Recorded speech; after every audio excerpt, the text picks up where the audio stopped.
तुझे सूरज कहूँ या चंदा, तुझे दीप कहूँ या तारा, मेरा नाम करेगा रोशन, जग में मेरा राज दुलारा। तुझे सूरज कहूँ या चंदा, तुझे दीप कहूँ या तारा, मेरा नाम करेगा रोशन, जग में मेरा राज दुलारा।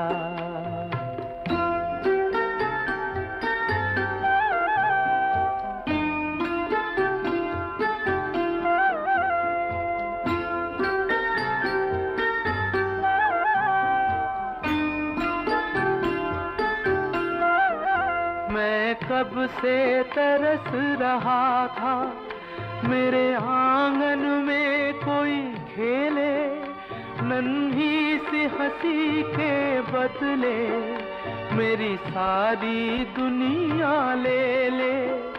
तेरे संग झूल रहा है मेरी बाहों में जग सारा, मेरा नाम करेगा रोशन, जग में मेरा राज दुलारा। तुझे सूरज कहूँ या चंदा, तुझे दीप कहूँ या तारा, मेरा नाम करेगा रोशन, जग में मेरा राज दुलारा।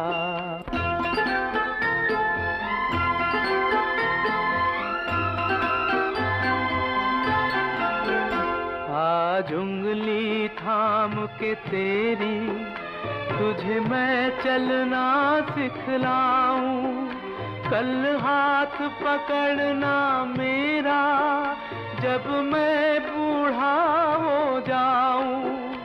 तू मिला तो मैंने पाया जीने का नया सहारा, मेरा नाम करेगा रोशन, जग में मेरा राज दुलारा। तुझे सूरज कहूँ या चंदा, तुझे दीप कहूँ या तारा, मेरा नाम करेगा रोशन, जग में मेरा। पुण्यात्माओं, दुष्ट लोगों का काम तो उनका स्वभाव ही होता है दुष्ट कर्म करने का, और साधु संतों का काम होता है स्वभाव जो उनका होता है परमार्थ ही करने का। और कबीर साहब ने हमें शिक्षा भी दी है कि जो तोकू काटा बोवे ताको बो तू फूल, तो हे फूल के फूल हैं वाह को है त्रिशूल। कहते हैं संत न छोड़े संतता, कोटिक मिलो असंत। साधु भक्त अपना स्वभाव नहीं चेंज किया करते, बदला नहीं करते, चाहे कितने असंत दुष्ट लोग उनसे कितना ही बुरा व्यवहार करते रहे, वो भगवान पर विश्वास रखने वाले होते हैं। पुण्यात्माओं, आप परमात्मा पर विश्वास रखना। संत साधु कभी किसी का बुरा नहीं सोचते, ना करते और ना ही सोचना चाहिए। परमात्मा से कोई चीज छुपी नहीं है। यदि हम भगवान से डरने वाले हैं और हम परमात्मा कबीर जी को परमात्मा मानते हैं, तो भगवान भगवान वाले काम किया करता है। आपने बहुत शांति रखनी पड़ेगी। उन दुष्टों का तो नाश होया पड़ा है, उनका तो पतन हो रहा है। वो चाहते हैं कि आपका भी नाश कर दें झगड़ा वगड़ा करके। आपने जो संयम दिखाया 9 अप्रैल सन 2013 में क्रोथा के अंदर, मेरी आत्मा गदगद कर दी। बच्चों, तुमने साधुता दिखाई और आगे भी इतना संयम रखना। मेरे बाद भी इस दुनिया में जिंदा मेरा नाम रहेगा, जो भी तुझको देखेगा तुझे मेरा लाल कहेगा, तेरे रूप में मिल जाएगा मुझको जीवन दोबारा। मेरा नाम बोलो सतगुरुदेव की जय हो। बंदी छोड़ सतगुरु रामपाल जी भगवान की जय हो। आप सभी भक्त भाई बहनों को दास का सच्चा है। भक्त भाई बहनों, वैसे तो परमात्मा ने सब कुछ क्लियर करवा रखा है, फिर भी दास के अंदर ये प्रेरणा हुई कि दास भी अपनी जो दास को ज्ञान है उस आधार से दास भी अपने भक्त भाई बहनों के बीच में कुछ बातें कहना चाहता है। तो बात यह है कि कुछ भक्त भाई बहन कहते हैं कि साध संगतियाँ गलत है, मनमाना आचरण है, कि हमें साध संगतियाँ नहीं करनी चाहिए, गुरु जी का कोई आदेश नहीं है। तो इसमें ये कहना चाहता हूँ मैं दास कि साध संगति कोई गलत नहीं है। साध संगति के लिए गुरु जी ने मना नहीं किया है, बल्कि साध संगति के लिए गुरु जी ने सत्संगों में सार्वजनिक आदेश दिया हुआ है। परमात्मा ने एक सत्संग में कहा कि यहाँ पर जैसे आश्रम में पहले जाते थे भक्त भाई बहन, तो उनको पहले परमात्मा सत्संग सुनाते थे, फिर मतलब सभी भक्त भाई बहन सत्संग समापन होने के बाद अपनी 15-20 भगत जितने भी जो भी 20-20 भगत आपस में एक साथ बैठ करके वो ज्ञान चर्चा किया करते थे, उसको साध संगत कहते हैं। और भी एक परमात्मा की वाणी है कि साध संगति हरि भक्ति बिन कोई न उतरे पार, निर्मलादि अनादि है गंदा सब संसार। परमात्मा ने यह क्लियर किया है कि साध संगत यानी भक्तों की संगति करने से ही हम मतलब ज्ञान में निखार आएगा हमारे, हम ज्ञान को समझेंगे, हम गुरु को समझेंगे, हम ये समझेंगे गुरु है या गुरु स्वयं परमात्मा होता है। हम भक्तों से ज्ञान चर्चा करके इस बात का निर्णय करेंगे कि गुरु जी ने हमारे लिए क्या संकेत किया है। गुरु नहीं होता, गुरु परमात्मा ही होता है। ये साध संगतियों से ही मालूम होता है और साध संगतियों से ही मालूम हुआ है, अन्य कोई तरीका नहीं है। आज गुरु को यदि आज वर्तमान में गुरु को साक्षात भगवान के रूप में स्वीकार किया है, गुरु का प्रकट दिवस बनाया है, तो आज साध संगति वालों ने ही किया है ये काम, अन्य किसी ने नहीं किया। और एक परमात्मा की वाणी है कि जो भगत भाई बहन आपस में यदि मिलके यदि कोई दो बातें भगवान की चर्चा करते हैं उसको साध संगत कहते हैं, उसको भी सत्संग कहते हैं। और एक और वाणी है परमात्मा की, गोरखनाथ जी को हवाला देता हुए उनको परमात्मा ने कहा था कि साध संगति और गुरु की सेवा अजर अमर घर पावे, कहे कबीर सुनो रे गोरख हम सबको तत्व लखावे। तो इससे भी ये सिद्ध होता है कि साध की संगत और गुरु की सेवा, ये दोनों शब्द अलग अलग आ गए। साध की संगत और गुरु की सेवा मतलब भक्त भाई, अच्छे भक्त भाई बहनों की संगति और गुरु की सेवा करने से ही हम मोक्ष की सीढ़ी चढ़ेंगे। तो भक्त भाई बहनों, पहले तो हम ये परमात्मा के सत्संगों से ही क्लियर कर लेते हैं कि साध संगति क्या होती है, सच्चाई। परमात्मा की एक ये संध्या आरती जब हम करते हैं शाम को, तो उसमें एक वाणी आती है कि संध्या आरती करो विचारी, काल दूत यम रहे जख मारी। तो परमात्मा ने यहाँ सलाह किया कि संध्या आरती कोई तीनों समय की जब हम आरती करें तो उनको ध्यान से पढ़े, उनके ऊपर अमल करेंगे तो हमें काल के दूत डगबग कभी भी नहीं कर सकते। और एक नित्य नेम में परमात्मा की वाणी है कि जे तेरे उपचने नहीं तो शब्द साखी सुन ले, और साखी भूत संगीत है उससे लहो ने। तो परमात्मा ने ये कह रहा कि यदि आपको ज्ञान नहीं तो संतों के सत्संग वचन सुनने चाहिए, सदग्रंथों की साखी देखकर, मतलब जो परमात्मा ने सत्संग किए हैं, परमात्मा के जो वचन है उनके आधार से ही हम सही गलत का निर्णय कर सकते हैं। यदि कोई बात समझ नहीं आ रही तो हम उनके आधार से ही कर सकते हैं। हमारा आधार सत्संग है परमात्मा गुरुदेव के, और जो भक्ति बुद्धि है उनके वो है। और भक्ति मर्यादाओं को लेकर के जो भी कुछ शंकाएं होती है वो परमात्मा ने सार्वजनिक आदेश दे रखा है कि किसी कोई भी बात यदि हमारे समझ ना आए या किसी अन्य भगत भाई बहन को पता ना हो तो हम उसको बता भी सकते हैं। और यदि हमें कुछ मालूम नहीं है तो हम अन्य भगत भाई बहनों से पूछ भी सकते हैं। और ज्ञान आधार से हमें निर्णय भी करना चाहिए। ये सुनिए परमात्मा एक सत्संग परमात्मा का। और आप जी से बार बार प्रार्थना करते हैं, क्योंकि इस दास को एक सबसे बड़ी समस्या ये आ रही है कि हम इतना लंबा चौड़ा कोर्स है, यो 1 साल में भी पूरा नहीं होता, जो सत्संग विचार दास सुनाता। तो इसमें बीच बीच में सदग्रंथों के जो बड़े प्रकरण आ जाते हैं, तो इस तरह की जो ज्ञान है, जो छोटी मोटी जो ये परंपराओं के बारे में जानकारी बार बार नहीं दे पाता। तो इस तरह आप जी का फर्ज बनता है एक दूसरे को समझाए, भाई ऐसे ऐसे कहानी है और हमने इससे वापस हटना है। तो कहने का भाव ये कि सच्चाई भाई बहनों, इसमें ये परमात्मा ने क्लियर कर दिया कि कोई भी बात हम आध्यात्मिक मार्ग की बात भगत भाई बहनों से पूछ भी सकते हैं और किसी को मालूम ना हो तो बता भी सकते हैं।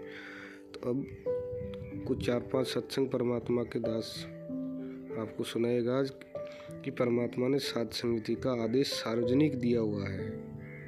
ये कोई आदेश लेने की जरूरत नहीं है, परमात्मा ने सत्संग में सार्वजनिक आदेश दिया हुआ है।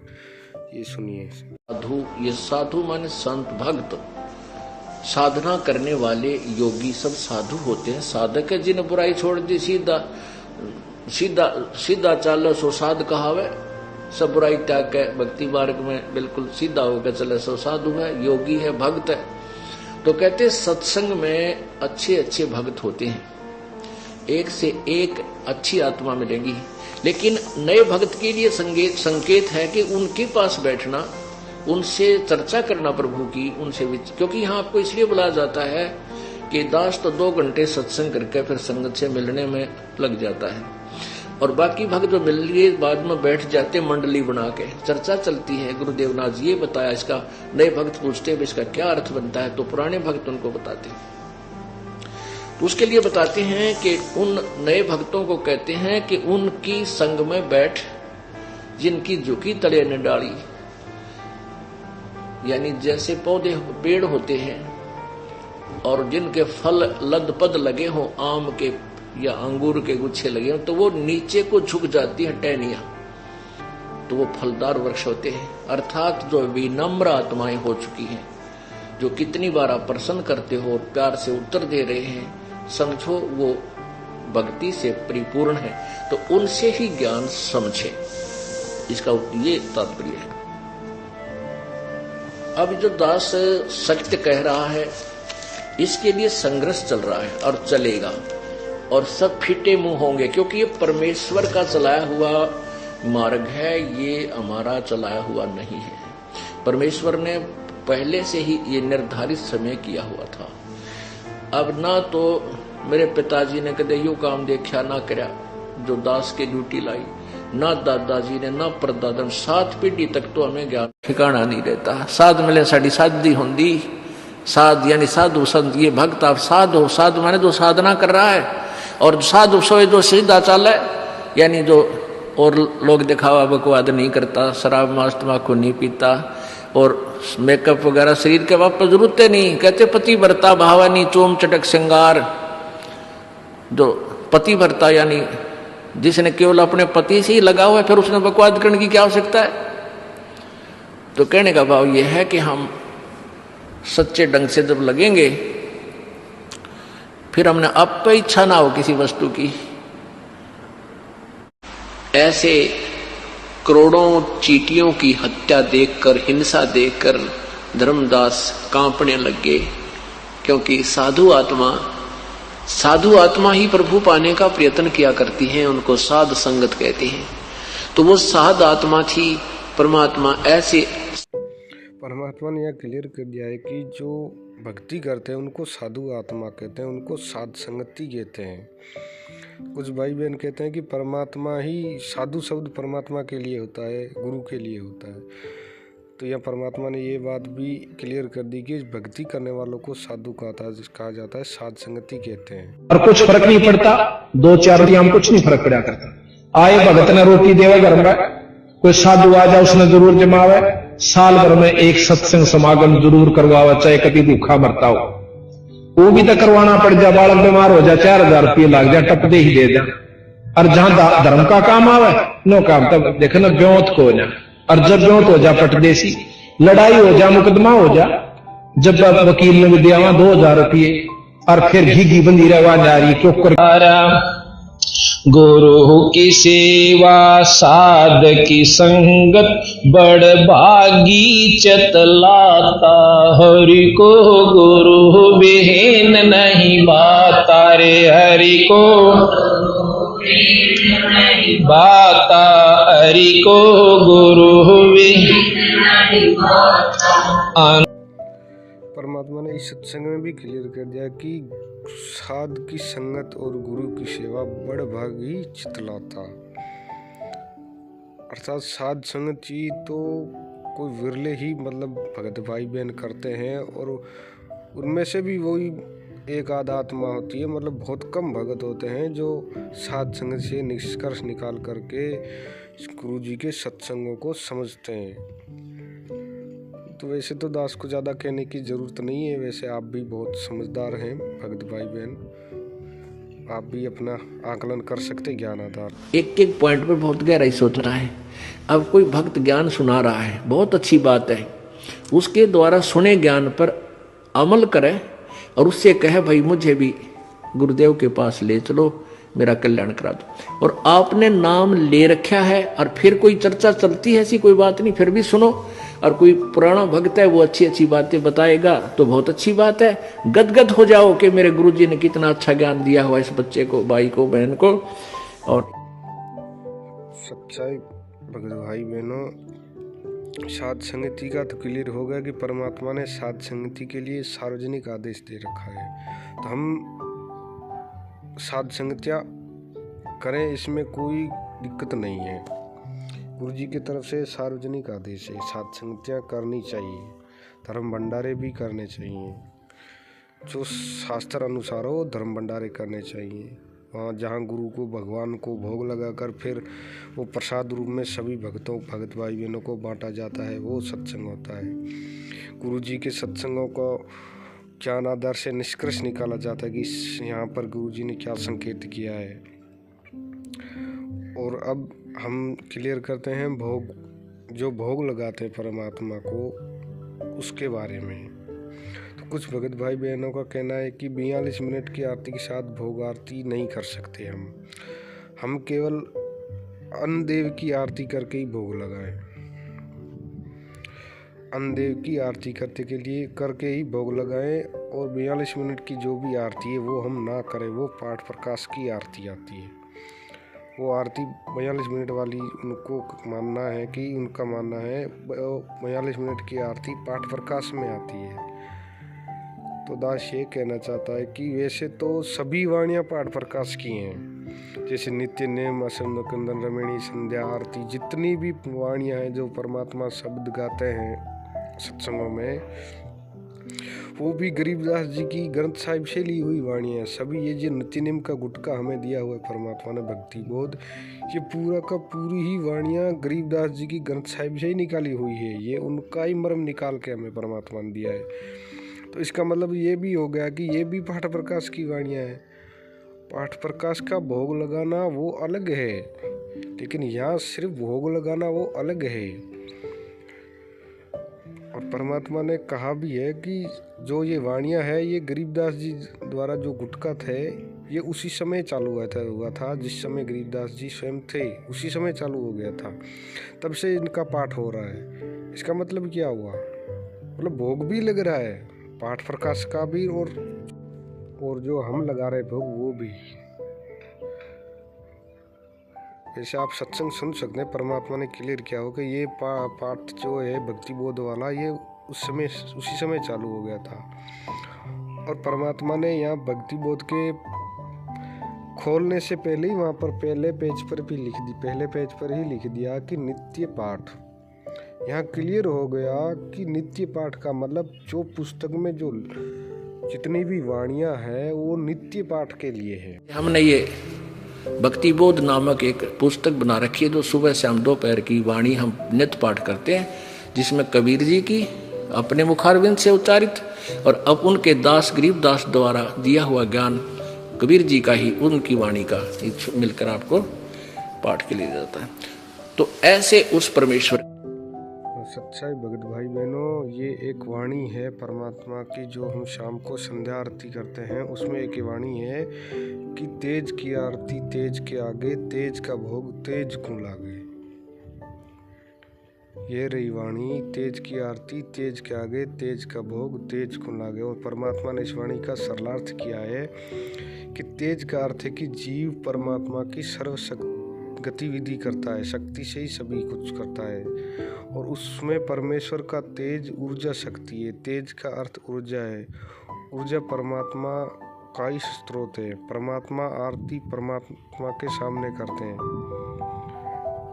मतलब हम जो आरती करते हैं परमात्मा के सामने करते हैं। इसका मतलब क्या कि परमात्मा की आरती परमात्मा के सामने करते हैं। इसका मतलब क्या हुआ कि हमारा जो दरबार है, हम जो दरबार साहिब लगाते हैं जिसको पूजा स्थल कहते हैं, वहाँ सूक्ष्म रूप में परमात्मा विद्यमान होते हैं। भले ही हम ना देख पाए अपनी श्रम दृष्टि से, लेकिन ये परमात्मा ने ये क्लियर किया हो कि परमात्मा के सामने ही परमात्मा की आरती होती है।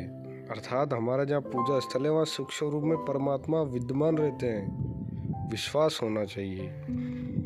और फिर उसमें परमात्मा का है कि सभी पदार्थ परमात्मा के तेज से बने हुए, जितनी भी ये सारी सृष्टि है परमात्मा के तेज से बनी हुई है।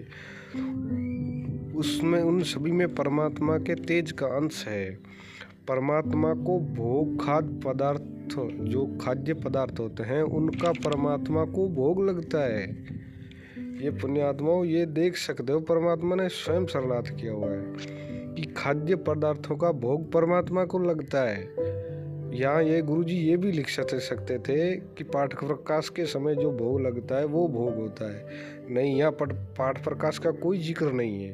परमात्मा लिख भी सकते थे कि यहाँ पाठ प्रकाश वाला भोग है, वहाँ वो भोग लगता है परमात्मा को। नहीं, यहाँ पर सिर्फ भोग पदार्थों की बात हो रही है कि हम खुलकर परमात्मा को भोग लगाएं। यहाँ परमात्मा ने आदेश दे रखा है। परमात्मा हम सच्चे भाई बहनों के साथ पल पल साथ है हमारे।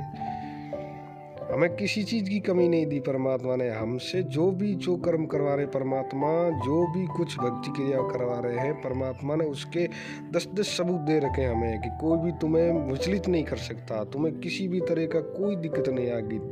तुम जिस चीज़ के लिए कार्यरत होगे मेरे अधीन होकर, परमात्मा कहते हैं, तो उसके सारे कांटे बुआर दूंगा। परमात्मा ने ये संध्या आरती की जो है ये बात, ये सरलार्थ तो सभी ने पढ़ा होगा, लेकिन ये देखो अभी आज ये खुलकर सामने आ गया है। सच्चाई भक्त भाई बहनों, और प्रमाण है हमारा भक्ति बोध जो परमात्मा ने हमें सुबह शाम करने को दिया है, भक्ति बोध। तो उसमें जब हम लास्ट का शब्द गाते हैं कि आज लग्या साहिब को भोग दीन के टुकड़े पानी का, तो इससे ये भी हुआ कि परमात्मा को भोग पानी का भी भोग लगता है। हलवाराम जो भी अन्न है उनका तो भोग लगता ही है। यहाँ पानी का भी जिक्र हुआ कि पानी का भी भोग लगता है परमात्मा को। और इसके उदाहरण के लिए परमात्मा ने हमें, दास को कुछ मालूम है कि जो सुदामा जी थे उनके खाने के लिए अन्न नहीं था घर पर, तो वो प्रतिदिन भोग परमात्मा को, वो अपने जो कृष्ण जी थे वो उनको इष्ट मानकर भोग लगाते थे। कभी कभार उनके घर में दाना नहीं होता था खाने को, तो वो जल का भी भोग लगाते थे। तो परमात्मा ने वाणी भी लिखी है कि आज लग्या साहिब को भोग दीन के टुकड़े पानी का, मतलब पानी का भी भोग लगता है परमात्मा को। और परमात्मा ने फिर नीचे लिखा है कि सम्मन जी ने भोग लगाया, सिर लड़के का काट के लाया। तो सम्मन जी ने भी भोग लगाया था। सम्मन जी ने भोग लगाया, लेकिन भोग लगाने के लिए परमात्मा वहाँ से स्वयं चल कर गए थे उसके अच्छे कर्म बनाने के लिए। परमात्मा वहाँ काशी से स्वयं चलकर सम्मन जी के घर गए थे भोग लगाने के लिए। और आज तो परमात्मा घर घर में बैठा है भोग लगाने के लिए, तरस रहा है कि कब मेरे बच्चे मुझको भोग लगाए। और कुछ मंदू बुद्धि जी को कहते हैं कि हमें प्रमाण दो। अरे भगवान को भोग लगाने के लिए भी कोई प्रमाण चाहिए, फिर भी परमात्मा दे रहे हैं अपने कुत्तों को निमित्त बना करके, उनका भी प्रमाण दे रहे हैं कि तुम प्रमाण देख के भी यदि भोग लगाओ तो भी सही। और फिर तीसरी वाणी है कि जिन भक्तों के ये भोग लग जाए उनके तीनों ताप नसाए, कि जिन भक्तों का ये भोग लगेंगे उनके तीनों ताप नष्ट होंगे। और इसका उदाहरण दिया परमात्मा ने पांडवों की यज्ञ का। पांडवों ने वहाँ यज्ञ में जाकर के भोग लगाया, तभी पांडवों के जो युधिष्ठिर के जो तो 3 ताप में जो अंतर्गत जो कष्ट था, जो भूत प्रेत बाधाएं थी, वो 3 ताप में आती है। जब परमात्मा ने वहाँ भोग लगाया जा करके, तब उसके तीनों ताप कटे थे। तो यहाँ परमात्मा ने ये भी कहा कि जिन भक्तों के ये भोग लग जाए उनके तीनों ताप नसाए। अर्थात इससे ये भी हुआ कि परमात्मा को यदि हम भोग ही ना लगाएंगे तो हमारे तीनों ताप कैसे कष्ट, वो जो दुख दूर है वो दुख दूर कैसे होंगे, हमारे तीनों ताप कैसे नष्ट होंगे। जो भक्त भाई कहते हैं ना कि हमारे ये दुख हो गई, तकलीफ हो गई, तो यही कारण है। दास को तो यही लगता है कि परमात्मा ने क्लियर किया हुआ कि जिन भक्तों के ये भोग लग जाए उनके तीनों ताप नसाए। और दूसरी परमात्मा ने कह दिया कि बलि राजा ने धर्म किया था, हरि ने आकर दान लिया था। परमात्मा ने स्वयं आकर दान लिया, बलि राजा धर्म का भी जिक्र हुआ है। तो जहाँ भी हम साध संगति वाले भगत भाई बहन धर्म करते हैं, साध संगति करते हैं, गुरु को भोग लगा करके वो प्रसाद हम ग्रहण करते हैं, तो वो धर्म भंडारा ही होता है। और परमात्मा ने जिक्र भी किया है कि पहले के लोग ऐसे ही करते थे, आपस में मिलकर के पैसों का जो कलेक्शन जो जितना भी जिसके हिस्से में आता था 150 उतना करके वो सामूहिक भंडारा कर करके आपस में ही खा लेते, खुद ही पैसे इकट्ठे करते थे, खुद ही मतलब भंडारा कर लेते थे। और वो कहते थे धर्म हो गया, और वर्षा हो जाती थी इससे। तो हम साध संगति वाले भी कुछ ऐसा ही कर रहे हैं। हम कोई वर्षा के लिए या कोई किसी और के लिए नहीं कर रहे, लेकिन परमात्मा तो उस आधार से सब कुछ करेंगे, लेकिन हमारी इच्छा तो हम अपने आत्म कल्याण के लिए कर रहे हैं कि हम धर्म करें, हमारा 5वां यज्ञ पूरा हो, तो इसलिए कर रहे हैं। और दूसरी परमात्मा ने कि धर्मदास ने यज्ञ रचाई, बिन दर्शन ना जीव गुसाई, और दर्शन देख के प्यास बुझाई, भाव लिया देख कुर्बानी का। परमात्मा भाव का भूखा है। हम जो आरती करते हैं, यदि वो आरती किसी अनपढ़ भगत भाई बहन को, ना तो वो वीडियो से कर सकता है, ना वो पुस्तक से कर सकता है, वो उसका भोग कैसे स्वीकार होगा। तो परमात्मा ने यहाँ कहा कि भाव लिया दे कुर्बानी का। परमात्मा भोग भाव देख करके ग्रहण करते हैं। परमात्मा आरती तो आज हम पढ़े लिखे हैं, परमात्मा ने इसलिए दी है। हम नहीं, ऐसा नहीं कि आरती भी ना करें, हम आरती भी करनी चाहिए, लेकिन परमात्मा ने यहाँ क्या कि यदि किसी को कोई गूंगा बेरागा, वो आरती कैसे करेगा, ना वो सुन सकता, ना वो कुछ कर सकता। तो परमात्मा भाव दे करके भोग लगाते हैं, भाव दे करके परमात्मा भोग ग्रहण करते हैं। क्योंकि धर्मदास जी वो कितने 6 महीने 5 महीने कितने महीने रोया था, उसका भाव दे करके परमात्मा ने भोग लिया, भोग लगाया था आकर के। और परमात्मा ने द्रौपदी थी, उनके घर जाकर के भोग लगाया। जब पांडव अज्ञातवास में थे तो वहाँ परमात्मा ने कथा सुनाई कि वहाँ ऋषि जो दुर्वासा था, वो अपने दुर्वासा ऋषि जी के जो भी उनके साथ थे, पता नहीं परमात्मा ने कितने 18,000 बताए या 88,000 बताए थे। वो उतने वो जो उसके जो अंतर्गत ऋषि मुनि थे, उनको सभी को लेकर के वहाँ मतलब कौरवों के कहने पर उनको श्राप देने के लिए वहाँ पर वो भंडारा करने के लिए आ गए। तो परमात्मा ने बताया कि द्रौपदी के पास कुछ ऐसा वो वरदान दिया हुआ था, तो सूर्य देव ने उनकी तपस्या से मतलब वो कुछ भी हो जिक्र, तो परमात्मा ने कहा कि उसके पास ऐसा था कि जब तक वो भोजन नहीं कर पाती तब तक उसमें कोई भी भोजन भंडारा, चाहे पूरी पृथ्वी आके खाना खा ले, तब भी उनसे वो भंडारा कम नहीं होता था।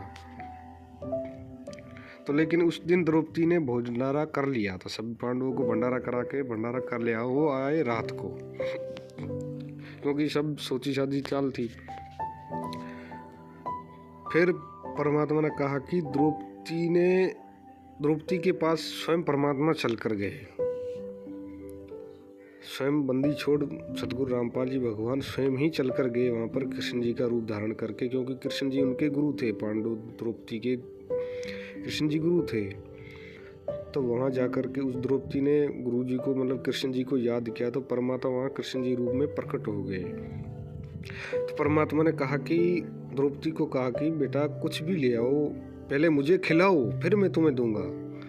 यानी परमात्मा ने कहा कि पहले मुझे खिलाओ फिर मैं तुम्हें दूंगा, तुम्हारी आपत्ति में मतलब जो भी है आपत्ति है मैं उससे आपका समाधान करूंगा। तो इससे ये भी होता है भगत भाई बहनों, यदि हम परमात्मा को कुछ खिलाएंगे नहीं तो परमात्मा हमें क्या देगा। यदि हम परमात्मा को कुछ देंगे तो भी तो तभी तो हमें वो देंगे। परमात्मा भी तो हमारे हमसे कुछ लेना चाहता है। परमात्मा वैसे कोई किसी चीज़ का भूखा नहीं है, सब कुछ उन्होंने इस काल को 21 ब्रह्मांड उस अक्षर पुरुष को 7 संग ब्रह्मांड दिए हुए हैं, उसको किसी की जरूरत नहीं है। लेकिन हमारे अच्छे कर्म बनाने के लिए हमें मतलब सतलोक ले जाने के लिए हमसे जो अच्छे कर्म करवाना चाहता है परमात्मा, उसके आधार से परमात्मा ने कहा कि मुझे कुछ तुम दो ताकि मैं तुमको भी आगे कुछ लाभ दूं। फिर परमात्मा ने कहा कि उसकी जो मिट्टी का बर्तन था, पहले मिट्टी के या जो भी था, उसमें एक सब्जी का पत्ता बचा हुआ था। सब्जी का पत्ता किसका? जो बथुआ होता है हमारे खेतों में, खरपतवार होता है गेहूं के अंदर, उसको बथुआ कहते हैं, उसका पत्ता बचा हुआ था। वो परमात्मा ने पानी वगैरह डाल के वो ग्रहण कर लिया। तो उससे क्या हुआ, उन जितने भी वो 88,000 ऋषि थे दुर्वासा के साथ, उसके साथ समेत सभी ऋषियों का लोटपोट हो गए, वो उनका पेट भर गया। और इतना परमात्मा ने कहा कि पेट भर गया कि यदि एक निवाला भी यदि वो ग्रहण करे तो उनका पेट फट जाए, वापस निकल जाए, इतने जबरदस्त हुई। तो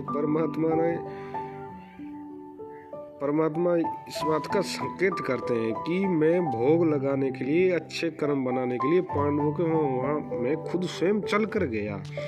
लेकिन आज मैं तुम्हारे घर घर में बैठा हूँ, अपने बच्चों के घर घर में बैठा हूँ, जो भक्ति करे उनके घर घर में बैठा हूँ, फिर भी हम भोग ना लगाते हैं। तो ये हमारी कमी है, परमात्मा की कोई कमी नहीं है। और दूसरा उदाहरण परमात्मा ने दिया कि सबरी माता जो थी त्रेता युग में रामचंद्र जी के समय, उसके वहाँ जाकर परमात्मा ने झूठे बेर खाए। ये परमात्मा ही था, वो को रामचंद्र जी नहीं थे झूठे बेर खाए जाकर, वो परमात्मा ही थे, स्वयं बंदी छोड़ सतगुरु रामपाल जी भगवान। दास अभी सत्संग सुनाएगा। परमात्मा ने कहा कि सतगुरु के लिए वो इंतजार कर रही थी, सबरी माता परमात्मा सतगुरु परमात्मा के लिए इंतजार कर रही थी। तो रामचंद्र जी कोई सतगुरु नहीं थे। सतगुरु का मतलब स्वयं बंदी छोड़, यही रामचंद्र जी का रूप लेकर आए थे। वरना रामचंद्र जी ना कोई उनके पास ज्ञान था, ना वो कोई सतगुरु थे। उनको तो काल ब्रह्म ने यहाँ मार काट करने के लिए यहाँ पृथ्वी पर भेजा था, वो कोई सतगुरु नहीं थे। सतगुरु जी बंदी छोड़ हैं।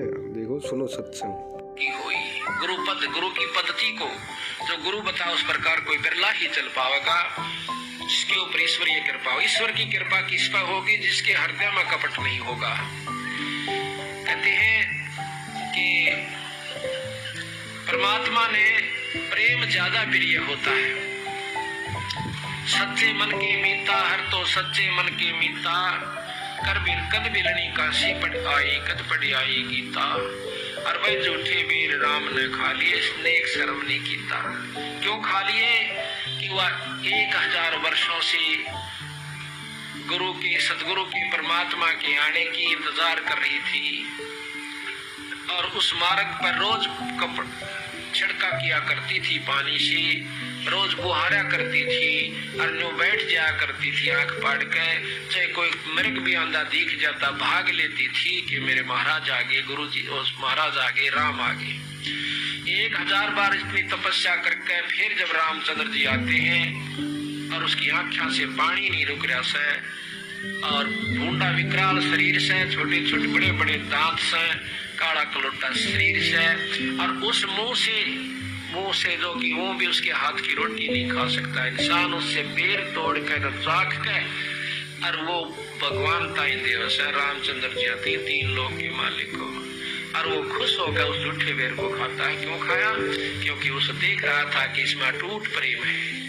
तो इसी प्रकार महाराज कहते हैं उस पर ईश्वर की कृपा होगी, उस इष्ट की जिसके हम उपासक हैं, कि गुरुपद सेवा बिरला कोई, जा पर कृपा साहेब की होई, गुरु बिन मुक्ति न पावे भाई, और नरक उर्द मुख बासा पाई। तो भक्त भाई बहनों, परमात्मा ने यहाँ क्लियर कर दिया कि 3 लोग के राम को वो बेर खिला रही है। 3 लोग का राम कौन है? 3 लोग, ये 3 लोग नहीं, ये जो काल के जो 3 लोग हैं, पृथ्वी लोक, स्वर्ग लोक, पाताल लोक, ये नहीं। परमात्मा ने वेदों के आधार से 3 लोग कौन से बताए, गीता जी के आधार से 3 लोग कौन से बताए। एक ये काल का लोक 21 ब्रह्मांड, दूसरा अक्षर पुरुष का लोक 7 शंख ब्रह्मांड, और तीसरा परम अक्षर ब्रह्म यानी सतगुरु रामपाल जी भगवान ने जो ऊपर जो अमर लोक बनाए हैं, अनामी लोक, अलख लोक, अगम लोक और सतलोक, ये 3 लोक, वो ऊपर का वो एक अमर लोक, ये 3 लोक परमात्मा ने ये 3 लोकों की सृष्टि बताई कि वो परमात्मा तीनों लोकों में प्रवेश होकर सबका भरण पोषण करता है। या तो 3 लोक का ये जो संकेत किया परमात्मा ने 3 लोक के राम का, तो ये अपने ऊपर ही किया है। ये बंदी छोड़ स्वयं 3 लोक का राजा है। और दूसरा उदाहरण दिया परमात्मा ने विदुर जी का।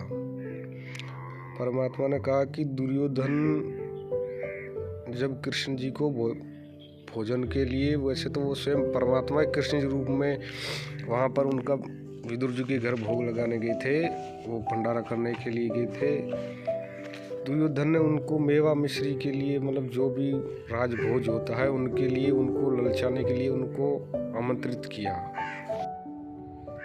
लेकिन उन्होंने मना कर दिया कि दुर्योधन मैं तेरे घर का ये अंश नहीं खा सकता, राज अंश नहीं खाऊंगा।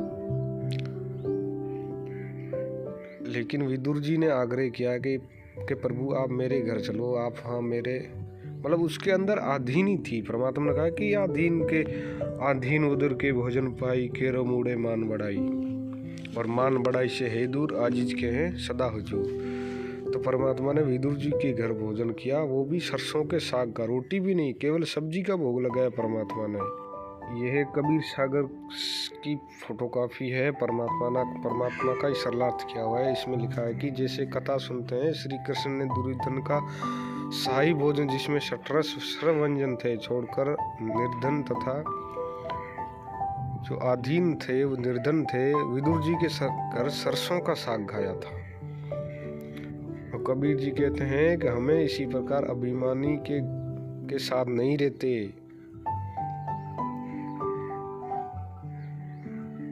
तो ये परमात्मा ने वहाँ विदुर जी के घर भोजन भोग लगाया था। और ये 3 लोक के देवता वहाँ जाकर के, क्योंकि आत्मा तो परमात्मा की है ना, आत्मा तो को परमात्मा की है। आत्मा जब दुखी हो तो परमात्मा दुखी होता है, तो इसलिए परमात्मा ही सबके घर जाते हैं, बाकी अपना अपना विवेक है। और एक परमात्मा की वाणी है कि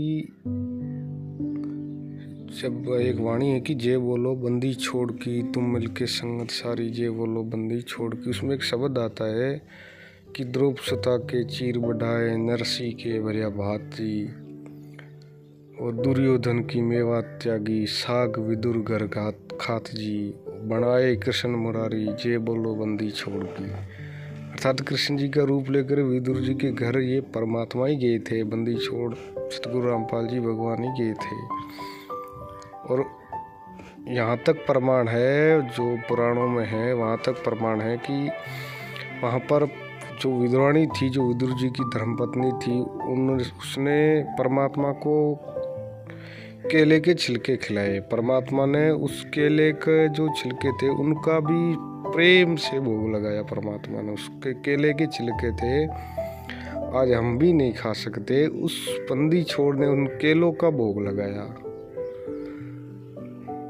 दास ने यहाँ तक इस बात को जाना कि केले का भोग भी परमात्मा ने वहाँ विदुर जी के घर लगाया। फिर परमात्मा ने सरसों का साग वहाँ पर भोग लगाया, रोटी भी नहीं थी, केवल सरसों का साग का भोग लगाया। परमात्मा प्रेम का भूखा है। परमात्मा ने सत्संग में भी इसी बात का जोर दिया है कि बच्चों, तुम्हारे अंदर यदि मेरे प्रति, भगवान के प्रति यदि प्रेम नहीं होगा तो तुम चाहे कितनी भक्ति कर लो, तुम्हारा भक्ति फल मिल जाएगा लेकिन मोक्ष का नहीं मिलेगा। जब तक तुम्हारे अंदर वो प्रेम नहीं होगा, वो कसक नहीं होगी। तो इसलिए परमात्मा ने यहाँ प्रेम भोग भी कहा है। ये वाणी सुनिए। द्रौपद सुता के चीर बढ़ाया, नरसी के भरा बात जी। द्रौपद सुता नरसी के दुर्योधन की मेवा त्यागी, साग विदुर घर खात जी। दुर्योधन की मेवा त्यागी, साग बन आए कृष्ण मुरारी। जय बोलो बंदी छोड़ किए बन आए कृष्ण मुरारी। जय तुम मिल के संगत सारी। जय दूसरा उदाहरण दिया परमात्मा ने कर्माबाई का।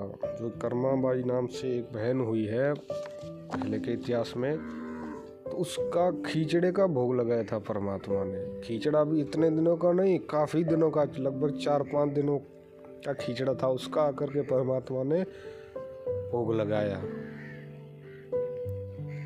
ये मतलब कथाएं आपने लगभग सुनी होंगी, लेकिन परमात्मा ने एक वाणी में जिक्र किया है कि मेरा कर्मा जैसा भाग नहीं। वो वाणी आपको सुनाता है दास। रंका बंका जैसा त्याग नहीं, मेरा बाजीद जैसा बैराग नहीं। रंका बंका जैसा त्याग नहीं, मेरा बाजीद जैसा बैराग नहीं। मेरा कर्मा जैसा बाग नहीं, जिसका आने खींचड़ा खाया है। भक्ति की भिक्षा दे दी जो उम्मीद कटोरा लाया है। सत कबीर दवारे संकेत दिया है कि यज्ञ से बचे हुए शेष अन्न को खाने वाले पुण्यात्माएं सभी पाप कर्मों से मुक्त हो जाते। अब यज्ञ माने शास्त्र अनुकूल धार्मिक अनुष्ठानों में सबसे पहले उस पूर्ण परमात्मा परम अक्षर ब्रह्म को इष्ट मानकर उसको भोग लगाया जाता है। यहाँ पर सबसे पहले परमात्मा का जो प्रसाद बनता है, भोजन का बनता है, या हलवा प्रसाद बनता है, या खीर बनती है, सबसे पहले परमात्मा के निमित्त एक श्रद्धा से अलग निकाल कर रख दिया जाता है। उसके बाद शेष बचे हुए अन्न को आप जी में वितरित किया जाता है। तो इस ऐसे शास्त्र अनुकूल साधना और ऐसे भोजन। सच्चाई भगत भाई बहनों, इस सत्संग में परमात्मा ने कहा कि धार्मिक अनुष्ठानों में पूर्ण परमात्मा को इष्ट मानकर भोग लगाकर फिर शेष अन्न को वितरित किया जाता है। उससे साधक के करोड़ों पाप नष्ट होते हैं भक्तों के।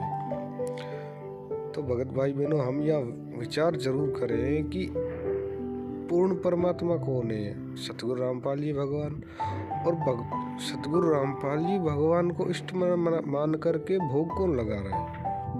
सतलोक आश्रम मैनेजमेंट वाले या उनके जो साथ चल रहे हैं भगत भाई बहन, वो तो नहीं लगाते। वो तो संत रामपाल जी को ठीक है वो मुंह से भगवान कह देते हैं, लेकिन केवल एक पतिव्रता इष्ट मानकर उनको भोग नहीं लगाती। उनको आश्रमों में वहाँ क्या होता है, गरीबदास जी की फोटो के सामने भोग रखा जाता है जो काल्पनिक है, और जो 600 वर्ष पहले जिसको दाढ़ी मूछ वाली कबीर फोटो कहा जाता है कि ये भाई कबीर जी की फोटो है, उसको भी वहाँ सामने वो थाल परोसे जाते हैं। रामदेवानंद जी जिनको परमात्मा ने अपनी शब्द शक्ति से जैसे भी उन्होंने वो सतलोक भेज दिए, दादा गुरुजी रामदेवानंद जी, उनकी फोटो के सामने भी भोग रखा जाता है। और गुरु जी का तो फोटो वो तो रखते ही हैं, अब वो जाए कहाँ, वो तो रखना ही पड़ेगा इनको। तो सभी को ये भोग लगाते हैं। अब इनके से पूछे तो ये कहे कि गुरु जी भी ऐसे ही करते थे आश्रम में, कि गुरु जी भी सभी को भोग लगाते थे। तो गुरु जी तो चाहे कुछ भी करे तो हमारे लिए क्या आदेश है? गुरु जी हमारे लिए ये संकेत कर रहे हैं कि इष्ट मानकर गुरु पूर्ण परमात्मा को भोग लगा। इष्ट मानकर पूर्ण परमात्मा को, पूर्ण परमात्मा भी कौन है? यह तो साध संगतियों में मालूम पड़ेगा। साध संगतियों में ही केवल सतगुरु रामपाल जी भगवान को पूर्ण परमात्मा इष्ट मानकर भोग लगाया जाता है। सतलोक आश्रम मैनेजमेंट वाले नहीं।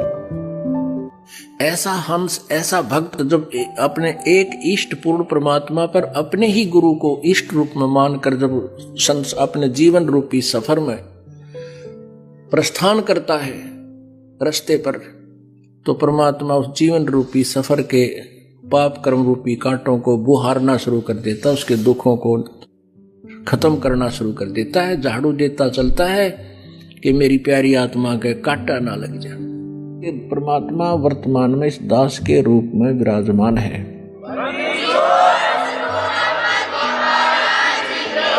काल ने सबसे पहले ये नाश किया कि भगवान का नाम और निशान मिटा दूं और किसी को भगवान माने धक्के खाओ। दास के लिए सबसे बड़ी समस्या है कि मैं भगवान को भगवान सिद्ध करूं, हजारों प्रमाण दूं, जब जाके दिमाग में सेट होती है सचमुच कबीर इज गॉड। और जब तक ये विश्वास नहीं होगा वो लाभ मिले नहीं। जैसा कि आप परमात्मा को जब भोग लगता है, एक शब्द सुनते हो, मोकू का खोज ढूंढे रे बंदे, मैं तो तेरे पास में, ना तीर्थ में, ना मूर्त में, ना काशी कैलाश में। लास्ट में फाइनल करते हैं, कह कबीर सुनो भी साधो, मैं तो हूं विश्वास में और सब श्वासन के श्वास में। जो नाम तुझे दिया गया उसका जाप कर, और जिस दिन तुझे विश्वास हो जाएगा कबीर इज गॉड, सब कुछ कर सकता है, हृदय मान लेगा तेरा, उस दिन देख मेरे खेल।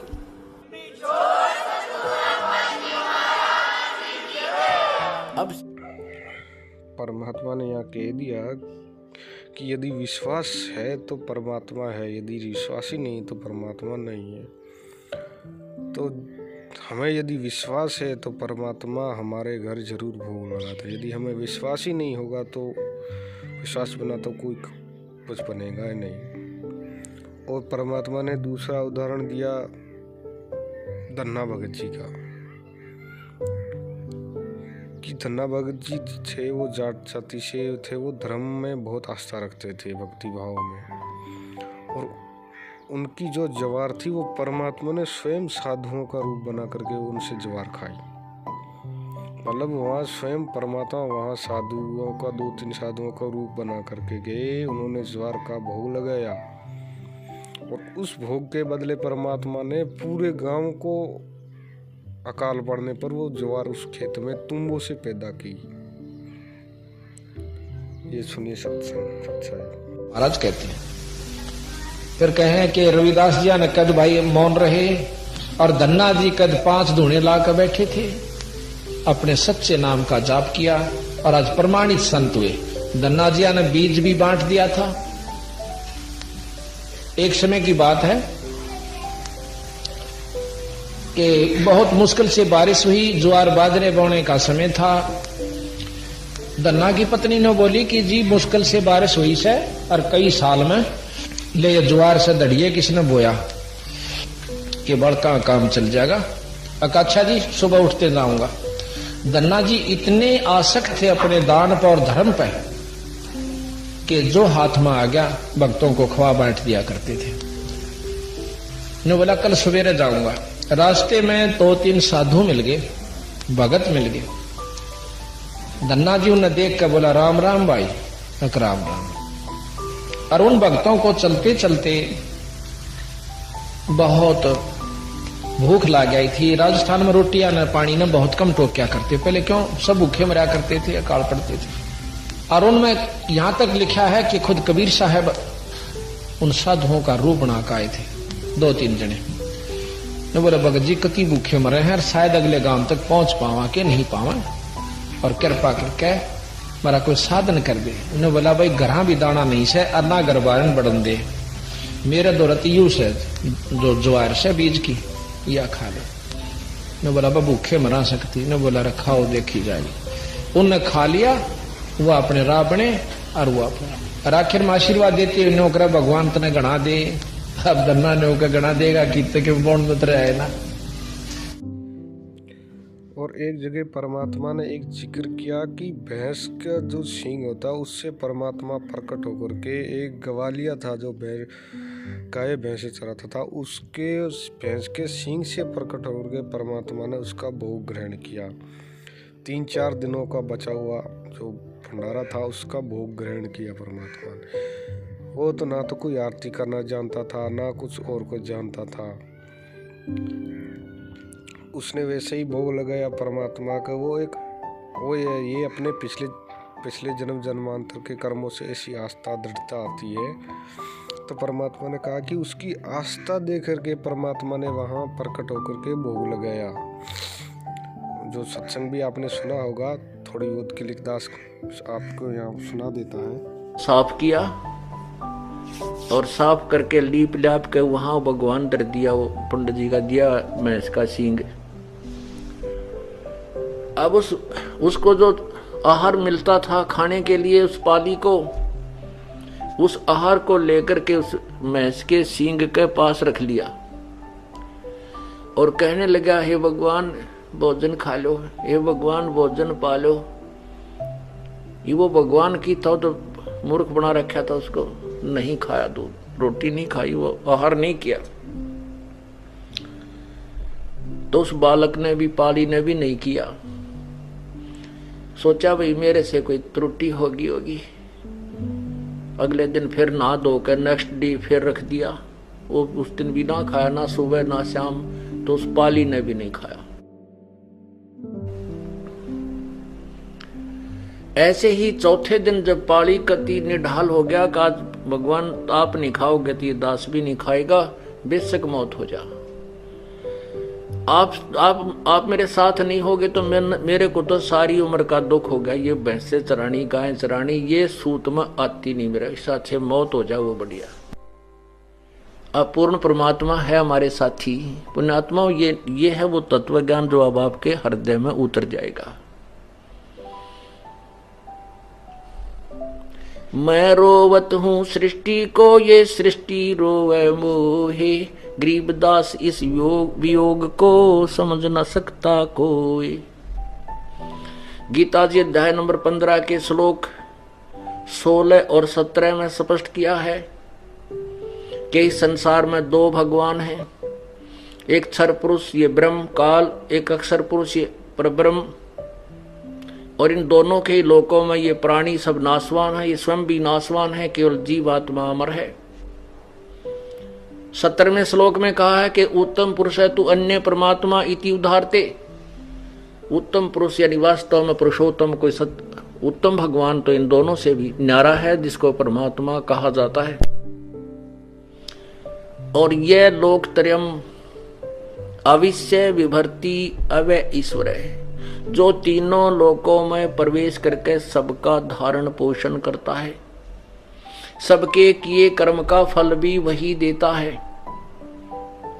और नियमत किसी जो जिसका पुजारी है, नियमत उसी को बना देता है। ये कबीर परमात्मा भगवान भक्ति की आस्था प्राणी में बनाए रखने के लिए जो भी जिस भी रूप में किसी देव को पूज रहा है,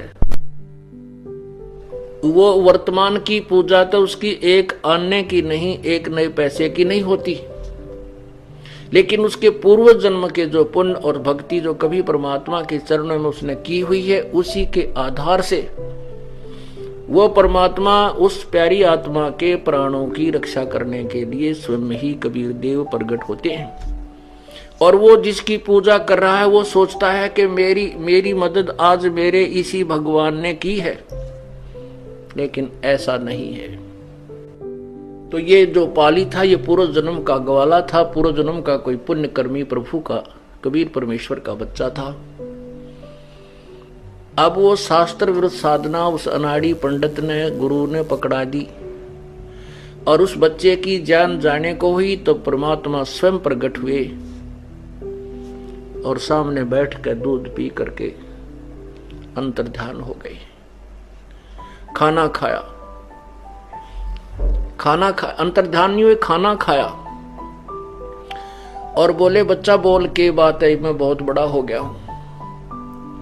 वो भैंस का सींग था वो खत्म कर दिया परमात्मा ने, अंतर्ध्यान कर दिया और स्वयं साकार रूप जो भी उनका स्वरूप है एक व्यक्ति रूप में प्रकट होकर वो खाना खाया और बच्चे को खिला दिया।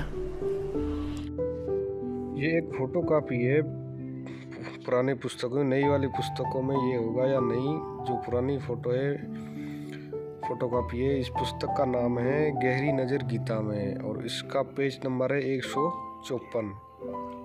गहरी नज़र गीता में पेज नंबर 154। तो इसमें यहाँ पर ये लाल लाइन से क्लिक किया हुआ है कि प्रतिदिन या सत्संग के समय भोजन प्रसाद बनता है। सर्वप्रथम कुछ भोजन अलग निकालकर पूर्ण परमात्मा को भोग लगाना चाहिए।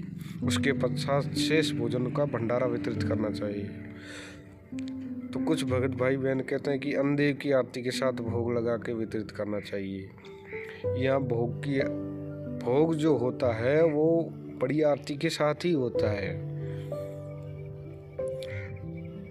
अन्नदेव की आरती वो अलग है, उसका भी आगे बताया जाएगा उसमें क्या परमात्मा ने किस कारण से हमें दी हुई है।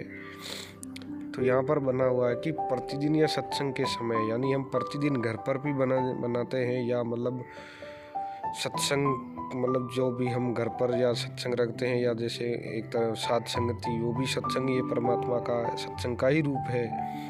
तो उसमें कहा गया कि सर्वप्रथम जो भंडारा बनता है उसको प्रथम भोग परमात्मा को लगा कर फिर हम सभी भक्त खाएं। ये श्रीमद् भगवद गीता अध्याय नंबर 3 के आपको दिखाते हैं श्लोक 10 से लेकर 15। ये देखिएगा, श्रीमद् भगवद गीता अध्याय नंबर 3 के और श्लोक नंबर 10।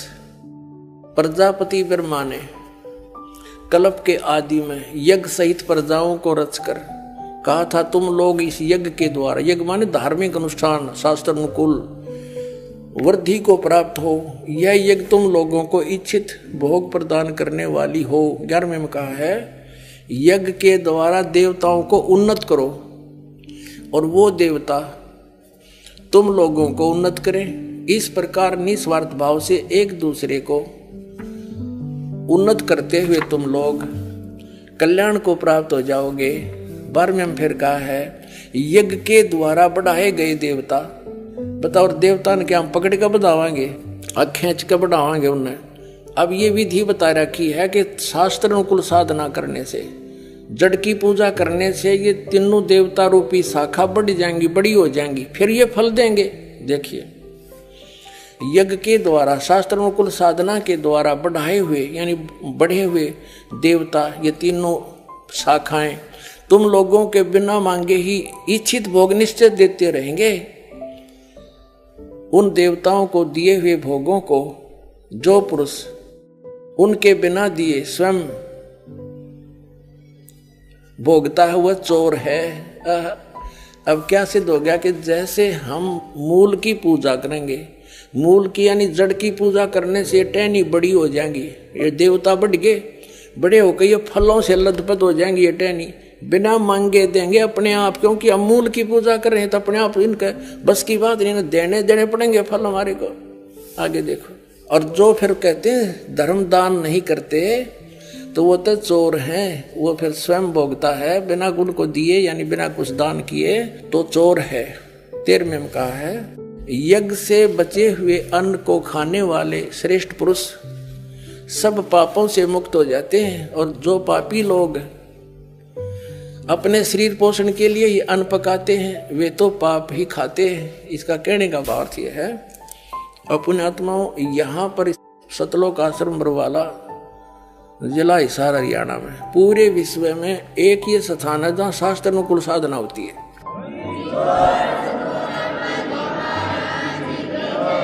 ये क्या बता रहे हैं, यज्ञ से बचे हुए अन्न को खाने वाले श्रेष्ठ पुरुष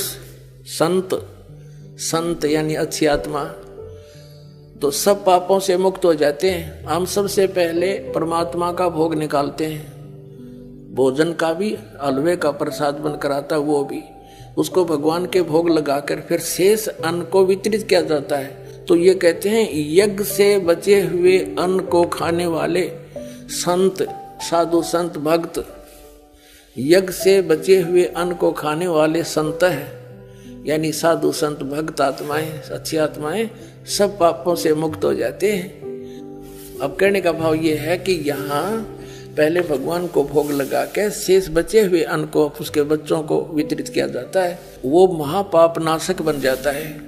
तो यहाँ आओगे तो सारी साधना मिलेगी आपने, तो सब पापों से मुक्त आप होगे। ज्ञान सुनोगे, धर्म यज्ञ, ज्ञान यज्ञ, प्रणाम यज्ञ, सारी यज्ञ, सब साधना, पूरा ट्रीटमेंट दिया जाएगा। फिर कहते हैं जो दान धर्म नहीं करते हो तो चोर हैं भगवान के।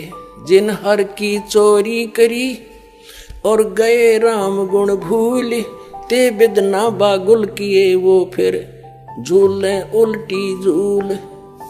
कहते हैं जिन हर की चोरी करी, भगवान ने जो आपको दान दिया है, धन आपके संस्कार में, उसको आगे दान जो नहीं करता वो तो चोर बताया भगवान का। तो सच्चाई भक्त भाई बहनों, भोग तो हमें लगाना ही है। तास अपनी क्या है भाई, भोग तो हम परमात्मा ने, यदि परमात्मा को भोग ना लगाएंगे तो और किसको लगाएंगे। और आरती भोग के साथ आरती नहीं करेंगे तो ये सही थोड़ी भी पशुओं को चारा डाले वैसे डाल दें और वापस उठा लें, ऐसा तो है नहीं। परमात्मा ने फिर शिक्षा क्यों दी? ये शास्त्र पढ़ने के लिए दी थी या रागनी गाने के लिए दी थी? तो परमात्मा ने एक सत्संग में संकेत किया कि एक ऐसा समय था जिस समय परमात्मा को भोग लगाने के लिए आत्माएं आतुर थी। वो मतलब अपना इंतजार किया करती थी कि हमारा नंबर कब लगे, परमात्मा को भोग लगाएं। हम भी अपने घर से मतलब भंडारा बना के भोग, जो भी हलवा पूरी, जो भी खीर, जो भी बनाना है वो बना करके हम अपने गुरुदेव को भोग लगाएं, अपने भगवान को भोग लगाएं। क्योंकि जहाँ भी ये परमात्मा जिक्र करते हैं कि वहाँ संत थे, वहाँ उन्होंने ऐसे उपदेश दिया, ऐसे उपदेश दिया, तो ये गुप्त रूप में परमात्मा ही होते हैं। अच्छी शिक्षा जो देते हैं वो परमात्मा ही सभी को एक करके जाते हैं। किसी भी की तरीके से ये परमात्मा ने सत्संग में कह रखा है कि परमात्मा कभी भी प्रकट होकर के कुछ दिन रह के चले जाते हैं। तो एक समय ऐसा था कि परमात्मा को भोग लगाने के लिए आत्माएं अपना नंबर आने के लिए वो इंतजार कर रही थी कि मेरा नंबर कब लगे। ऐसा ही कुछ जिक्र है परमात्मा ने एक सत्संग में किया है, जो भी दास आपको सुनाएगा। तो उसमें एक विधवा बहन का जिक्र है कि वो इंतजार कर रही थी कि परमात्मा को हम भोग में, मेरी बारी कब आएगी, मैं परमात्मा को भोग लगाऊं। तो इससे भी हम भगत भाई बहनों को एक सीख लेनी चाहिए कि वो एक समय था कि वो इंतजार करती थी आत्माएं कि कब परमात्मा को भोग लगाएं। और परमात्मा ने आज हमें ज्ञान दे करके सार्वजनिक तरीके से कह दिया कि तुम खुलकर भोग लगाओ, तुम खुलकर भोग लगाओ। और जब हम भोग लगाते हैं हमारी आत्मा इतनी गदगद होती है जिसका बखान नहीं किया जा सकता। तो पहले आप वो सत्संग सुनिए परमात्मा का, सच्चा है। पुण्यात्माओं, ऐसे पुण्य स्वरूप होता है। अब बहाना बना उस पुण्यात्मा का भोजन परमात्मा तक पहुंचा, उसका अन्न यानी उसका दूध भगवान को भोग लगा, संत भक्तात्माओं ने भी खाया, उससे उसका पुण्य कर्म जुड़ गया परमात्मा से, उसका लिंक रस्सा बंध गया उसके गले में माले काला। उस ऐसे धीरे धीरे उस बहन ने सोचा, प्रेरणा दी परमात्मा ने, उस सत्संग में जाने वाली बहन ने सोचा कि आज इस बहन के पास फिर चलती हूं, वहां जावे 1 घंटा बैठ के माल्य की चर्चा सुनावे। धीरे धीरे 2-3 दिन के बाद उस बहन का मन परिवर्तन हो गया जो विधवा थी। तो उसने एक दिन स्वीकृति देती, बहन मुझे भी ले चले एक दिन सत्संग में। तो वो बहन उसको लेकर के सत्संग में गई, परमात्मा के वचन सुने, उसने तो नाम ले लिया, उपदेश ले लिया।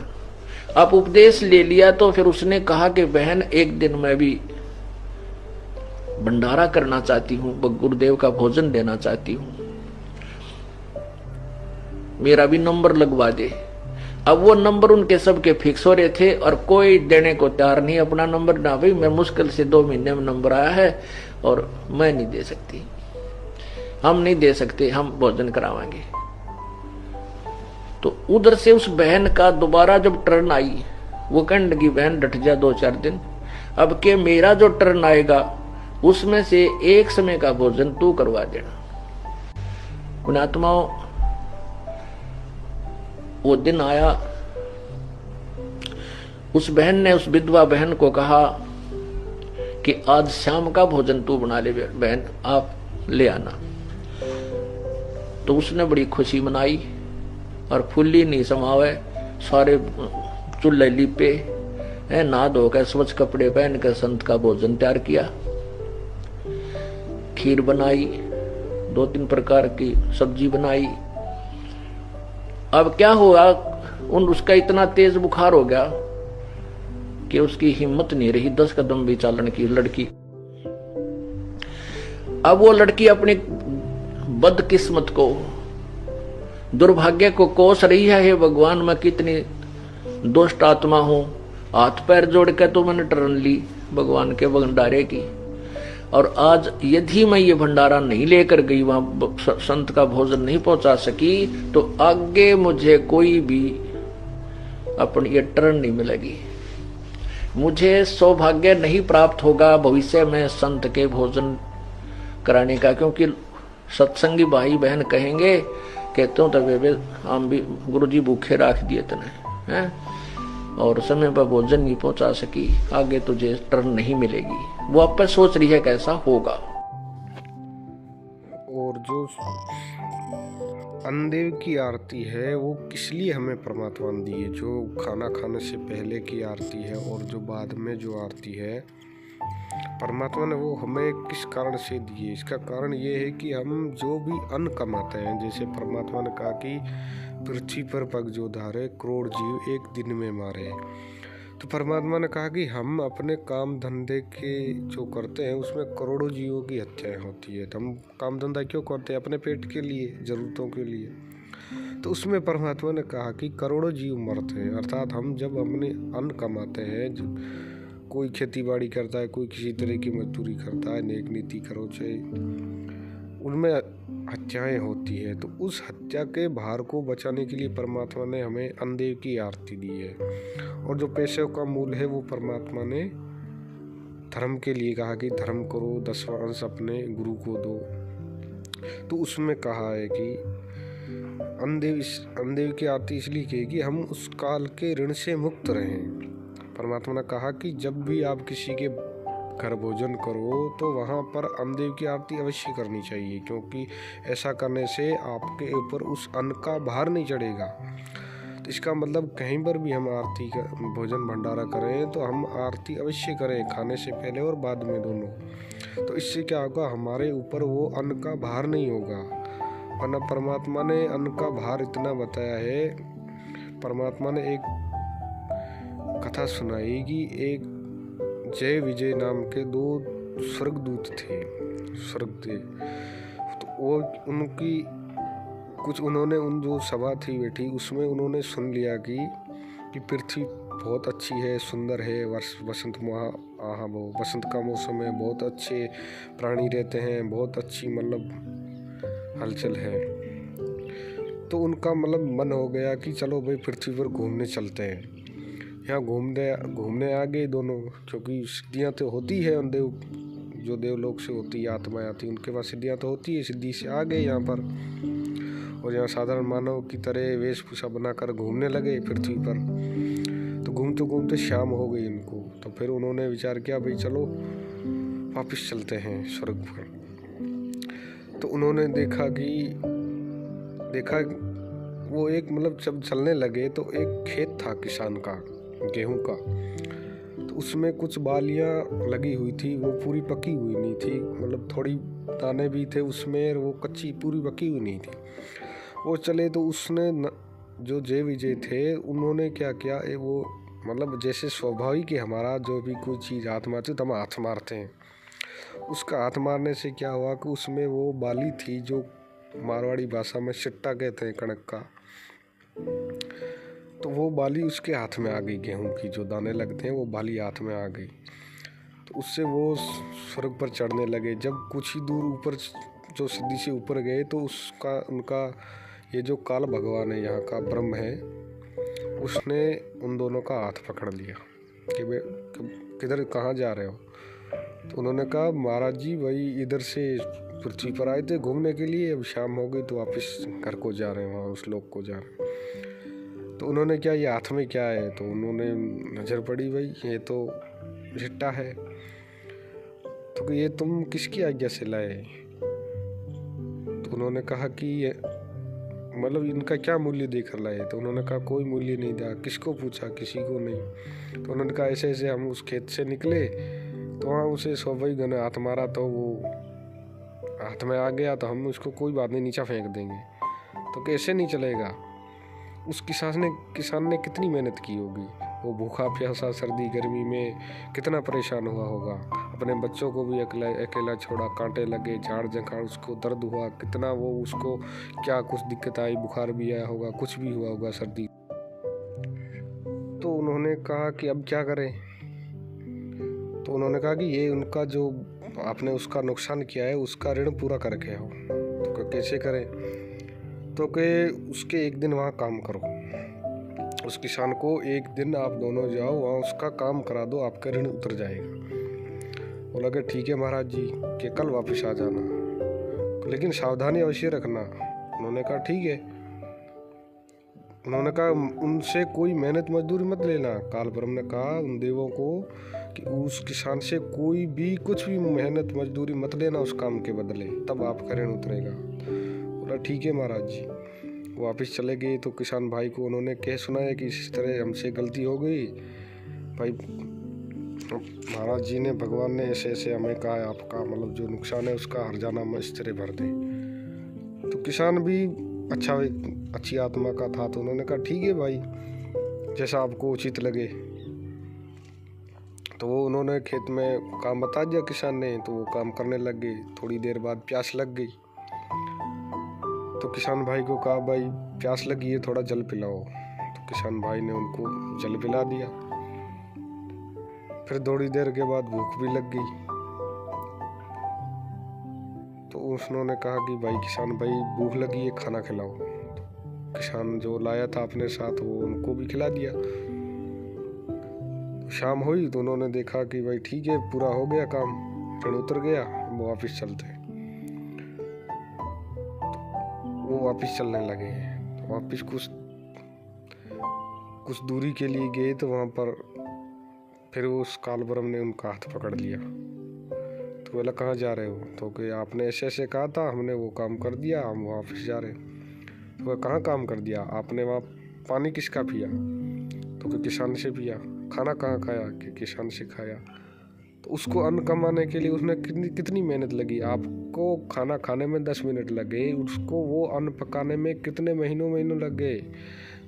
जल डालने के लिए कितनी मेहनत लगती है, कुम्हार ने घड़ा बनाया वैसा, मतलब आप समझ सकते हो। तो उन्होंने कहा अब क्या होगा, तुम्हारे वो ऋण ज़्यादा हो गया। एक सिट्टे के लिए, कणक की एक बाली के लिए जो कच्चा था पूरा पका भी नहीं था, उसके लिए तुमको एक दिन करना पड़ा। यदि भर पेट के तुमने भोजन खाया है तो उसका ऋण कितना हुआ। यदि 100 बालियों का यदि गेहूं इकट्ठा किया जाए तो मतलब एक व्यक्ति का खाना पकता है। तो उनके वो 100 दिन हो गए। तो इस तरह का परमात्मा ने कि वो जो जय विजय थे वो उसी जाल में आज भी यहीं फंसे हुए हैं। उस ऋण को उतारने के लिए आज भी यहाँ फंसे हुए हैं। तो इसी आधार से परमात्मा ने हमें कहा है कि बेटा अन्नदेव जो भोजन भंडारा करते हैं उससे पहले और बाद में अन्नदेव की आरती अवश्य करनी चाहिए। इससे हमारे ऊपर जो अन्न का भार है वो हमारे ऊपर नहीं लागू होता और हम ऋण मुक्त रहते हैं। और एक और कारण परमात्मा ने सत्संगों में भी कह रखा है कि हमारे घर में, हमारे आसपास, इर्द गिर्द सूक्ष्म रूप में भूत प्रेत पितर जो असुरी शक्तियाँ होती है, आत्माएं होती हैं, जिनका मोक्ष नहीं हुआ, जिनकी गति नहीं होती, वो भटकती रहती है आसपास। वो आसपास भटकती है तो वो कोई माल पूड़े तो खाती नहीं है, वो भूखी प्यासी ही भटकती है। तो परमात्मा ने क्या कहा कि कुछ ऐसे होते हैं चंडाल जो कुछ तो दुखदाई होते हैं, लेकिन कुछ क्या होते हैं वो दुख नहीं देते, वो शांत ही हमारे अंदर बैठे रहते हैं, वो दुख नहीं देते। लेकिन जब हम भोजन भंडारा करते हैं, भाई मालिक सत्संग में तो नहीं सुना दास ने, लेकिन दास अपने अनुभव जो परमात्मा का दास ने ज्ञान समझा है उस आधार से दास बता रहा है।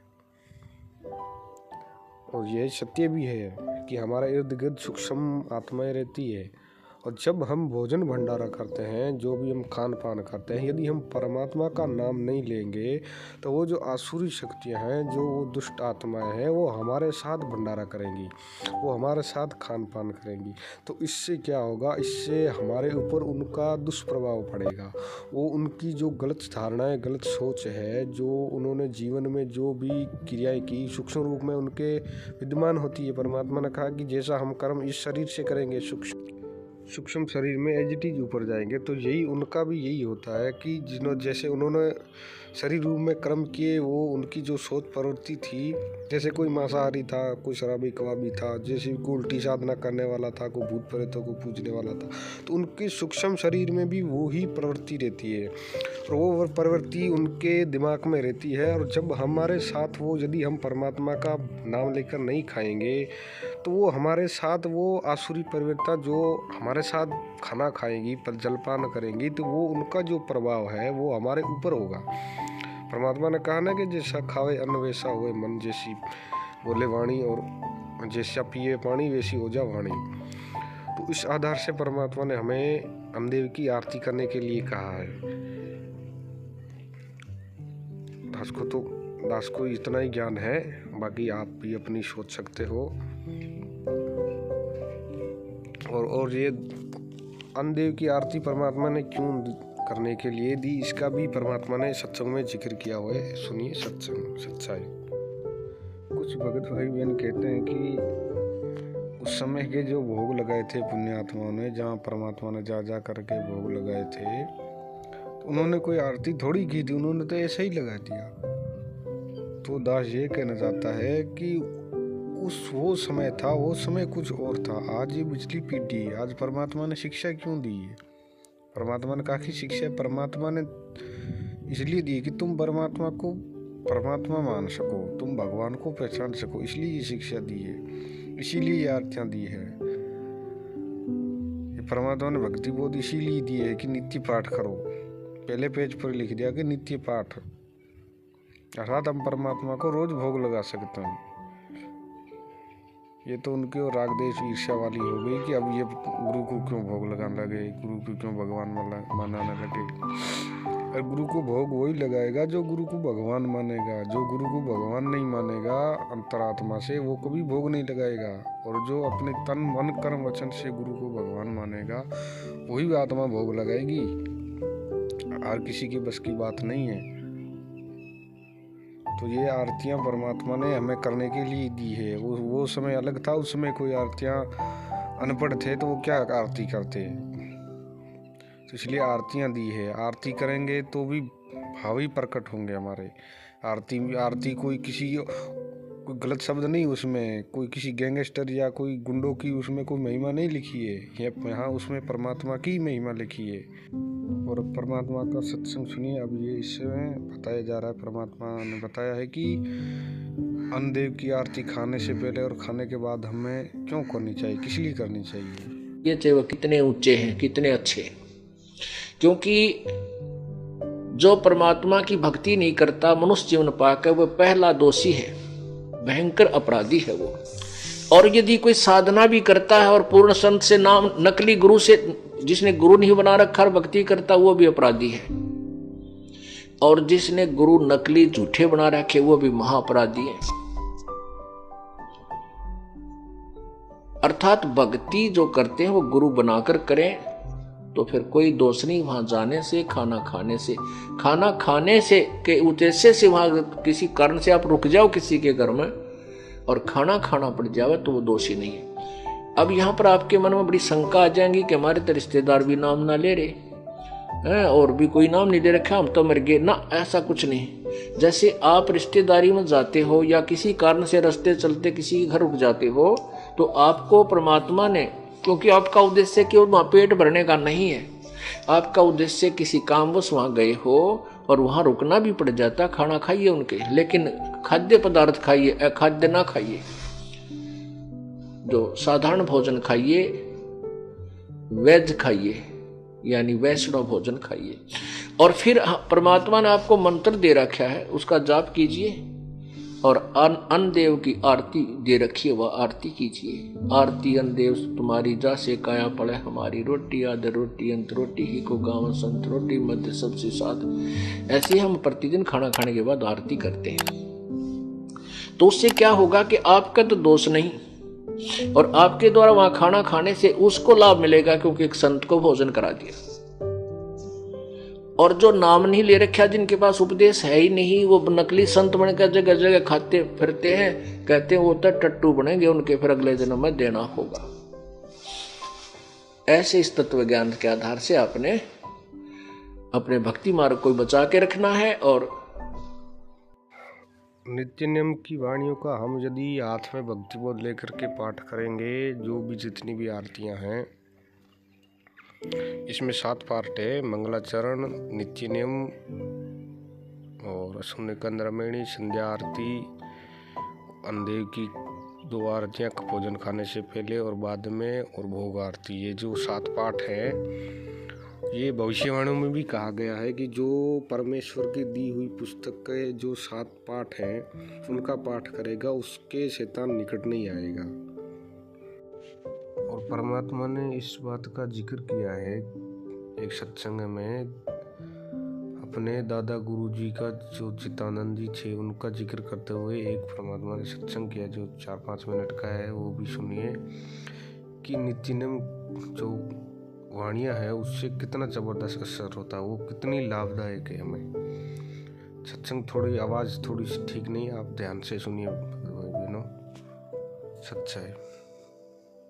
वो ठीक सा हुआ, कहने बोला भाई तो आपने पढ़ाई कर ली, 10-12 साल के थे, काशी भेज दिया। इतने प्रचंड दिमाग था इनके अंदर, 4 विषय के आचार्य हो गए। आज इनको पंडित चिदानंद जी कहते हैं।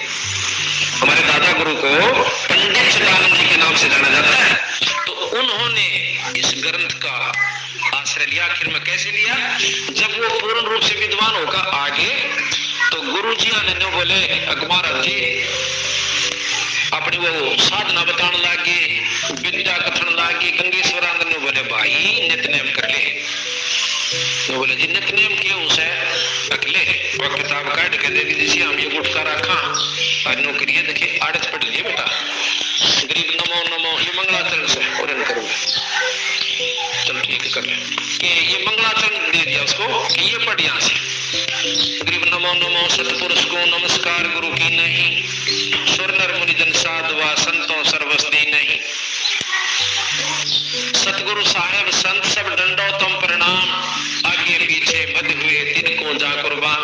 और फिर मिला क्या आगे लिख रहा, क्या गुरुदेव का ये गिरिपुर पट्टन पर लोक है जहाँ अदली सतगुरु सार, भक्ति हेत से उतरे पाया हम दीदार, गरीब ऐसा सतगुरु हम मिला अलल पंख की जात, काया माया ना वहां नहीं पढ़नी गात। ये भाई 10-15 पेज से यानी रोज पढ़ा कर। अब उन्होंने देखा वो विद्वान तो संस्कृत के ज्ञाता, और इसमें लिख रहा क्या पटन पटन गरीब नमो नमो। उन्होंने बोला जी या कोई विद्वानों की भाषा सुनते हो आप, तो बालक जो थोड़ा बहुत दिन बार हुआ नो कह के रखे केला गया आगे बताना।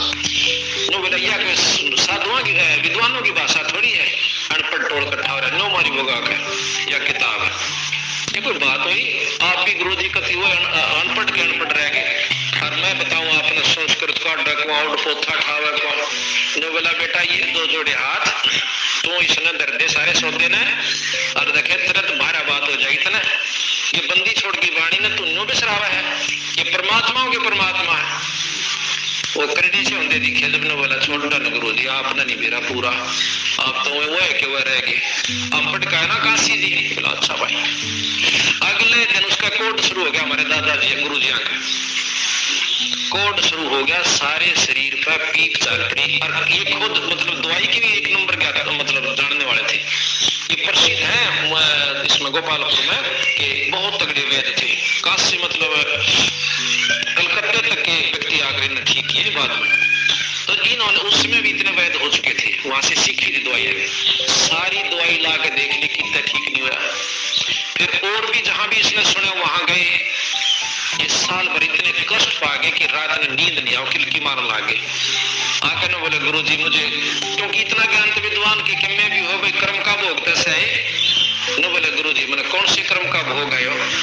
न बोले या भी मैं बताऊं तेरे का, अगली फिर भी जानकारी तो दो। अक्तन इस परमात्मा की वाणी को नो कह दिया ये अनपढ़ की वाणी है, और ये 4 संस्कृत के श्लोक सीख कर नो कह दिया ये विद्वानों की वाणी है, ये भगवान की वाणी है। इसके पढ़ने से कष्ट करते हैं और शरीर के भी कष्ट जाते हैं। वो करडे हो गए गुरु जी। तो बोला जी क्या करूं, अब इस गरीब नमो नमो ते तेरा बेड़ा पार होगा बिरा, कैसे करूं कि टब में पानी घाल 41 दिन उसमें 7 बार मंगलाचरण बोल के और फिर उसमें नहा। उसने टब में पानी डाल के स्वच्छ जल 7 बार मंगलाचरण बोला और उसमें स्नान किया। एक हिस्से के हाथ के कोड कति साफ हो गए, निशान नहीं रहा। 41वें दिन केवल 40वें दिन एक टिकारी रह गई, 41वें दिन वो भी नहीं रहा। उस दिन पाचा उसने बांध कर पोते सारे बोला जी कित गेर का ना खेर का बता, पर इस वाणी को सुलझा लेना। इतना योग्य हो गया कि तू इसने खोल सकता है, ना तेरे की सियानत है, सपना में भी नहीं खोल सकती इस वाणी को। उस दिन पातशाह ये महाराज ने ऐसी ऐसी वाणी इसमें खोल कर दिखाई हमारे को, जो कि वहां बताते। तो बात ये है कि हमने बिरानी क्या को की समझ रखा है, असली तत्वों को भूल के हम बिरानी कहाँ उलझ कर बैठ जाते हैं। इसके बारे में सतगुरु यहाँ बताया है, चतुर्भुजी है रूप हमारा। परमात्मा जिसके साथ है उसका कोई बिगाड़ नहीं सकता। हमने किसी का बुरा करा नहीं, सोचा भी नहीं और ना सोचे। जिन्होंने हमारे साथ ऐसा जुल्म किया है हम उसके साथ आज भी प्रतिशोध का कोई उद्देश्य नहीं रखते और ना रखेंगे, क्योंकि हमारा उद्देश्य है। कबीर साहब कहते हैं जो तो को काटा वो है, हम उस भगवान के अनुयायी हैं, उनके पद चिन्हों पर चलते हैं, उनके निर्देश के अनुसार चलते हैं। जो तो को काटा वो है वाह को वो तू फूल, और तो ये फूल के फूल है वाह को है। सच्चाई भक्त भाई बहनों, प्रमाण हम क्यों मांगे? भगवान को भोग न लगाने के लिए क्या प्रमाण की आवश्यकता है? हम अभी ज्ञान में कमजोर है, इसलिए आज भी कमजोर हैं। परमात्मा ने कहा ना कि भक्तों के घर तो अभी बहुत दूर है। सत्संग में कह रखा कि भक्त तो अभी आए नहीं, अभी तो भक्तों के घर दूर है। वो आत्माएं होगी जो भगवान को भोग लगाने के लिए कोई, या भगवान को भगवान मानने से, भगवान को भोग लगाने से वो कोई सबूत मांगेगी, वो कोई प्रमाण मांगेगी। वो हमारी तरह निकम्मे नहीं होगी। हम निकम्मे इसलिए तो प्रमाण मांग रहे हैं कि भगवान को भोग लगाने के लिए कि प्रमाण दो, गुरु को भगवान भोग लगाना चाहिए या नहीं लगाना चाहिए। तो हम मंदबुद्धि हैं अभी। एक बार क्या हुआ कि पवन भगत जी के पास किसी जगत वाले भाई बहन का कोई फोन आया था, कॉल आया था। तो उन्होंने कहा कि हमने तो ना तो कोई नाम दीक्षा ली है, ना कोई संकल्प दीक्षा ली है, लेकिन मेरी बहन भोग लगाना चाहती है। वो आपके वीडियो देखती है, जो साध संगति वाले वीडियो थे वो देखती थी। दोनों भाई बहन देखते थे। वो कहते थे कि हम भगवान को घर पर भोग लगाना चाहते हैं, भोग लगा रहे हैं, गुरु को भगवान मान रहे हैं। अर्थात हमें शिक्षा लेनी चाहिए। ना तो उसने कोई नाम दीक्षा ली, केवल वीडियो देखे साध संगति के। सत्संग भी बाद में शुरू किए थे सुनने, पहले वीडियो देख करके उसने यकीन हो गया कि भगवान पृथ्वी पर संत रामपाल जी हैं और कोई नहीं। तो उसने घर पर भोग लगाना शुरू किया। भाई बहनों ने ना कोई संकल्प दीक्षा ली, ना कोई नाम दीक्षा ली, और हम नालायक इतने सरसों से जुड़कर गुरु को भगवान को भोग लगाने के लिए इतने मतलब डेढ़ हो रहे हैं, पीछे हट रहे हैं, डर रहे हैं। पता नहीं मैनेजमेंट वाले हमें गुरुद्रोही कह देंगे, पीड़ा पर्चा निकाल देंगे, फलान ढिगड़ा कर देंगे, ये कर देंगे, वो कर देंगे, हमें मिशन से बाहर निकाल देंगे। पता नहीं गुरुजी आएंगे या नहीं आएंगे, नाम शुद्धिकरण करा लेते हैं, फलान ढिगड़ा करा लेते हैं। भगत भाई बहनों, परमात्मा अपने समझदार बच्चों को ही डांट लगाते हैं। जैसे एक पिता होता है, उसका एक तो समझदार बेटा होता है और एक छोटा बच्चा होता है नासमझ। तो उस नासमझ बच्चे को खुश करने के लिए उसकी जिद के आगे उसका बाप उसके माता पिता बड़े बेटे को मतलब वो डांट लगाते हैं छोटे वाले को खुश करने के लिए, ताकि वो मतलब ज़्यादा उत्पात ना मचाए, वो भी खुश हो जाए। और बड़ा बेटा समझदार होता है, वो उनकी बातों का बुरा नहीं मानता। तो ठीक आज इसी तरह ही परमात्मा की जो वीडियो कॉलिंग वाली बात हो रही है, ये ठीक इसी प्रकार ये हमारी विवेक की पर निर्भर है। परमात्मा अंतर्यामी होता है, उनको पता है कि मैनेजमेंट वाले और उनके साथ लगे हुए भगत भाई ये जो आत्माएं हैं ये ज्ञान को आधार नहीं बनाने वाली। और सच्चे बच्चे हैं जो साध संगत से जुड़े हुए हैं, वो समझदार हैं, वो मेरी बातों का किसी भी तरह वो अपने उस तरह से नहीं लेंगे जो एक नादान बच्चा लेता है। तो मैनेजमेंट वाले ये नादान हैं, तो इनको खुश करने के लिए परमात्मा हमें गुरुद्रोही कह रहे, हमें काल के दूत कह रहे हैं। जैसे पवन भाई के ऊपर विशेषकर ये बातें होती रहती है कि वो काल का दूत है। संजय तो है ही है, वो तो नाम दीक्षा लेने लग गए, गुरु बन गए, वो तो है ही है। लेकिन जो पवन भगत जी का बात आती है तो उनका वो काल का दूत है, फलाना दिखना है, तो उनके इसी बात का है कि हम समझदार हैं। उनको मैनेजमेंट वालों को खुश करने के लिए, ताकि ये बैठकर भक्ति कर ले, ये और अपने कर्म ना बिगाड़े। तो इसीलिए उनको कहा जाता है कि वो गुरुद्रोही है, उनको ठग है, आप यहाँ बैठकर भक्ति कर लो। क्योंकि परमात्मा एक मानव लीला भी करते हैं, तो उनके आधार से उनको इसी तरह बताया जाता है, तो परमात्मा भी इसी तरह ही बताते हैं। लेकिन आज हम बाहर हैं, हमें सब कुछ पता है, कौन क्या कर रहा है, कौन क्या नहीं कर रहा है, हमें सब कुछ पता है। जो निर्णय हमारे ऊपर है, सतलोक हमें जाना है, परमात्मा को नहीं। परमात्मा का एक पैर यहाँ, एक पैर दूसरा सतलोक में, वो दिन में 1000 बार आता है, 1000 बार जाता है। तो यहाँ हमें अपने बुद्धि विवेक से काम लेना होगा। जैसे बाप अपने छोटे बच्चे को खुश करने के लिए बड़े बेटे को डांट लगाते, यही सच्चेवक और मैनेजमेंट के हमें डांट इसीलिए लगा रहा है क्योंकि हम समझदार हैं और वो मैनेजमेंट वाले नादान हैं, इसीलिए उनको परमात्मा वो उस तरह कह रहे हैं। सच्चाई जीवन छोड़ की। गुरु जी का सत्संग, मेरी बहन भी आपकी कथा सुनना चाहती है। और देखो पुण्यात्माओं, भक्तों को शर्म आ जानी चाहिए, ना साथ संगति से जुड़ी है, केवल वीडियो देखती है और गुरुजी को भोग लगा रही है अपने घर पे। डूब के मर जाओ जो गुरुजी को भोग नहीं लगा रहे। भगत होके दुनिया तुम्हारे गुरु को भगवान मान रही है, बिना नाम के, बिना संकल्प के, और तुम नालायकों भगवान से इतने जुड़ के भी भोग नहीं लगा रहे।